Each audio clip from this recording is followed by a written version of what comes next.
అందరికీ నమస్కారం ఫ్రెండ్స్, స్వాగతం నీ ఫేవరెట్ క్రికెట్ ఛానల్లోకి. ఈరోజు మనం మాట్లాడుకోబోయేది టీ20 వరల్డ్ కప్లో జరిగిన ఒక సూపర్ థ్రిల్లింగ్ మ్యాచ్ గురించి, New Zealand versus Afghanistan.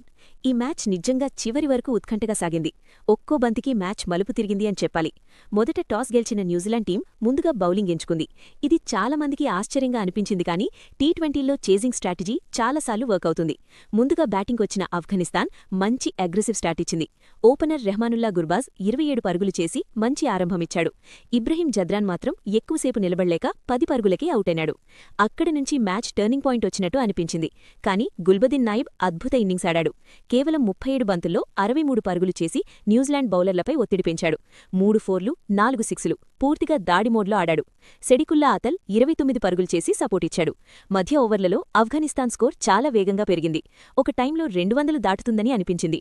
డార్విష్ రసూలీ 20, Omarzai 14, Mohammed Nabi 10 not out. ఇలా చివర్లో కూడా కొంత రన్స్ వచ్చాయి. మొత్తం 20 ఓవర్లకు 182/6 మంచి టోటల్ పెట్టింది ఆఫ్ఘనిస్తాన్. ఇక్కడ చాలామంది మ్యాచ్ ఆఫ్ఘనిస్తాన్ వైపు వెళ్లిందనుకున్నారు. కానీ అసలు కథ ఇంకా మిగిలే ఉంది. 183 పరుగుల చేసుకొచ్చిన న్యూజిలాండ్కు షాక్ స్టార్ట్. ఫిన్ ఎలెన్ కేవలం 1 పరుగ్కే అవుట్. రాచిన్ రవీంద్ర డక్. అప్పటికే ప్రెషర్ పెరిగింది. కానీ ఇక్కడ ఎంటర్ అయ్యాడు టిమ్ సైఫర్ట్. వావ్, ఏమి ఇన్నింగ్స్ ఆడాడో చెప్పాలి. 42 బంతుల్లో 65 పరుగులు, 7 ఫోర్లు 3 సిక్సులు, స్ట్రైక్ రేట్ 150 పైగా. ఒక ఎండ్ పట్టుకుని మ్యాచ్ను కంట్రోల్ చేశాడు. అతనికి గ్లెన్ ఫిలిప్స్ అద్భుత సపోర్టిచ్చాడు. 25 బంతుల్లో 42 పరుగులు, వేగంగా స్కోర్ బోర్డ్ కదిలించాడు. మార్క్ చాప్మెన్ 28 పరుగులు చేసి కీలక పార్ట్నర్షిప్ ఇచ్చాడు. అక్కడి నుంచి మ్యాచ్ న్యూజిలాండ్ వైపు తిరిగింది. కానీ ఇంకా డ్రామా మిగిలే ఉంది. కొన్ని త్వరిత వికెట్లు పడటంతో మ్యాచ్ మళ్లీ టెన్షన్లోకి వెళ్ళింది. లాస్ట్ ఓవర్లలో Daryl Mitchell 25 not out, captain Mitchell Santner 17 not out అద్భుతంగా ఫినిష్ చేశారు. చాలా కూల్గా సింగిల్స్, బౌండరీలు తీసుకుంటూ మ్యాచ్ను ముగించారు. 17.5 ఓవర్లలోనే 183/5 చేసి 5 వికెట్ల తేడాతో న్యూజిలాండ్ ఘన విజయం సాధించింది.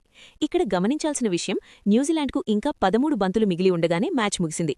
అంటే చేజ్ ఎంత కంట్రోల్లో చేశారో అర్థం చేసుకోవచ్చు. ఈ మ్యాచ్ న్యూజిలాండ్ టీం క్లాస్ను చూపించింది. ప్రెషర్ వచ్చినా పానిక్ కాలేదు. ప్లాన్ ప్రకారం ఆడారు. ఆఫ్ఘనిస్తాన్ టీం కూడా బాగా ఆడింది. కానీ ఫినిషింగ్ స్టేజ్లో 10-15 రన్స్ తక్కువయ్యాయి. అదే తేడా అయింది. ఇప్పుడు గ్రూప్ స్టేజ్లో ఆఫ్ఘనిస్తాన్ పరిస్థితి కాస్త కష్టం. ఇకపై మ్యాచ్లు గెలవాల్సిందే. ఇక న్యూజిలాండ్ విషయానికొస్తే వాళ్లు మరోసారి నిరూపించారు. వరల్డ్ కప్ టోర్నీల్లో వాళ్లు ఎప్పుడూ డేంజరస్ టీమని. ఈసారి వరల్డ్ కప్లో 20 టీమ్సున్నాయి. ప్రతి మ్యాచ్ చాలా కీలకం. ఒక్క ఓటమి కూడా సెమీఫైనల్ అవకాశాలను ప్రభావితం చేస్తుంది. అందుకే ప్రతి టీం ప్రాణం పెట్టి ఆడుతోంది. ఇప్పుడు పెద్ద ప్రశ్న, న్యూజిలాండ్ ఈ ఫామ్ కొనసాగిస్తుందా? ఆఫ్ఘనిస్తాన్ కంబ్యాక్ చేస్తుందా? గ్రూప్ నుంచి ఎవరు క్వాలిఫై అవుతారు? ఇది చూడాలి. ఫ్రెండ్స్, మీ అభిప్రాయం ఏమిటి? ఈ మ్యాచ్లో మీ మ్యాన్ ఆఫ్ ద మ్యాచ్ ఎవరనిపించారు? టిమ్ సైఫర్టా లేక గుల్బదీన్ నాయిబా? కమెంట్లో తప్పకుండా చెప్పండి.